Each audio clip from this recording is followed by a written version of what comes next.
Assalamualaikum warahmatullahi wabarakatuh. Kami dari kelompok 4 Sistem Investasi kelas 2027 HR akan mempresentasikan tentang crowdfunding. Next. Kelompok kami terdiri atas Rizky Rahmadani dengan NIM akhir 068, Widya Aulia Fikri dengan NIM akhir 070, Naimatur Rahma dengan NIM akhir 705, Maila Eka Sugiyarti dengan NIM akhir 208, Revarian Putra dengan NIM akhir 215, yang terakhir Kristi Sambona Sirait dengan NIM akhir 310. Next.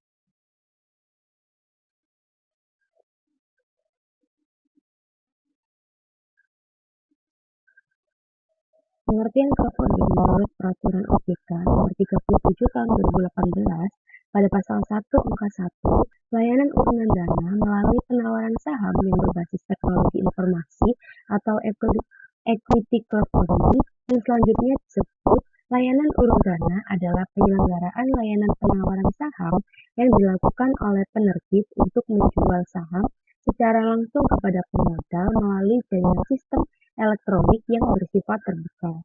Next.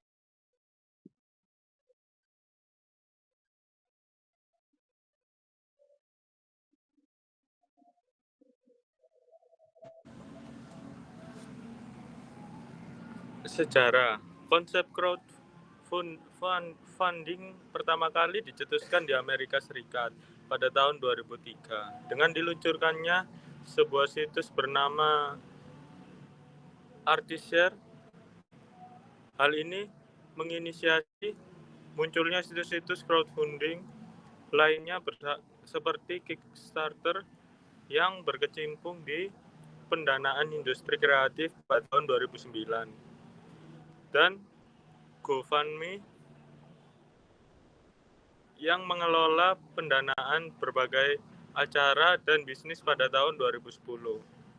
Crowdfunding sendiri sudah cukup terkenal di dunia internasional dan diperkirakan berhasil mengumpulkan sejumlah 16,2 miliar dolar di tahun 2014. Konsep crowdfunding sebenarnya turunan konsep dari crowdsourcing. Konsep crowdsourcing digunakan oleh perusahaan teknologi informasi seperti Linux dalam menyelenggarakan common base per production. Kegiatan produksi yang melibatkan masyarakat umum bahkan lintas negara, yaitu individu-individu yang dapat menyelesaikan suatu tugas yang dibutuhkan oleh perusahaan berbasis internet dengan memberikan kompensasi kepada mereka yang telah menerima penawaran perusahaan.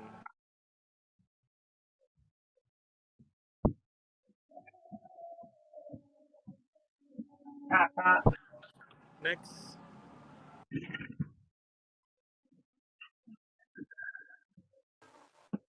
Selanjutnya yaitu ciri-ciri crowdfunding. Ada 3 komponen utama crowdfunding, yaitu 1, inisiator. Yang disebut inisiator ini adalah pihak yang membutuhkan dana. Yang kedua adalah crowdfunding platform website, yaitu sebagai penyelenggara, dan yang ketiga adalah investor, pihak pemilik dana yang menyalurkan dana pada investor. Untuk tahapan dari crowdfunding sendiri, yang pertama inisiator atau investor menyampaikan ide besaran target penggalangan dana yang dibutuhkan dan atau proposal business plan dengan rincian rencana penggunaan dana tersebut kepada pemilik crowdfunding platform. Untuk yang kedua yaitu pengajuan dilakukan secara personal dan elektronik melalui crowdfunding platform website. Untuk yang ketiga, pemilik crowdfunding platform dalam hal ini menarik biaya administration fee dan financial service fee. Untuk yang keempat, ide dapat didukung dengan menyumbang atau proposal investasi dapat berupa pinjaman peer-to-peer lending atau pembelian saham equity funding.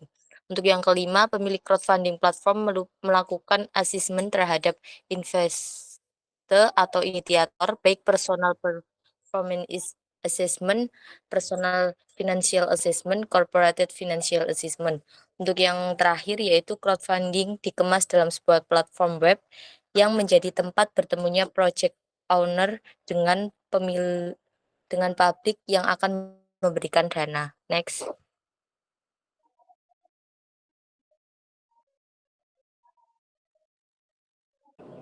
Untuk selanjutnya jenis crowdfunding.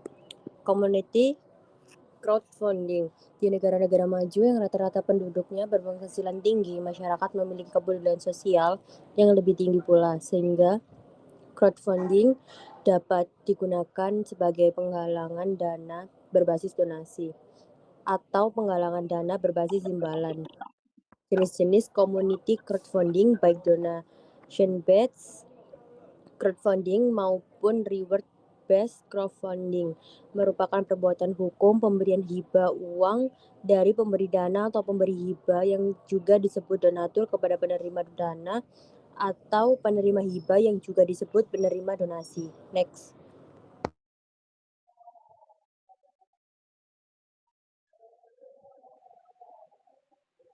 Kemudian ada jenis crowdfunding, investment crowdfunding, atau financial return crowdfunding bertujuan untuk menggalang dana guna mendapatkan keuntungan. Salah satu unsur utama investment crowdfunding adalah berbasis internet. Oleh karena itu, investment crowdfunding merupakan bagian dari fintech atau penyelenggaraan sistem keuangan berbasis teknologi. Penyelenggaraan sistem keuangan berbasis teknologi Penyelenggaraan teknologi finansial diatur di dalam Peraturan Bank Indonesia Nomor 19/12/PBI/2017 tentang penyelenggaraan teknologi finansial, atau selanjutnya disingkat menjadi PBI Nomor 19/12/PBI/2017. Menurut ketentuan umum pasal 1 angka 1 PBI Nomor 19/12/PBI/2017, teknologi finansial adalah penggunaan teknologi dalam sistem keuangan yang menghasilkan produk, layanan, teknologi, dan atau model bisnis baru serta dapat berdampak pada stabilitas moneter, stabilitas sistem keuangan, dan atau efisiensi, kelancaran, keamanan, dan keandalan sistem pembayaran. Next.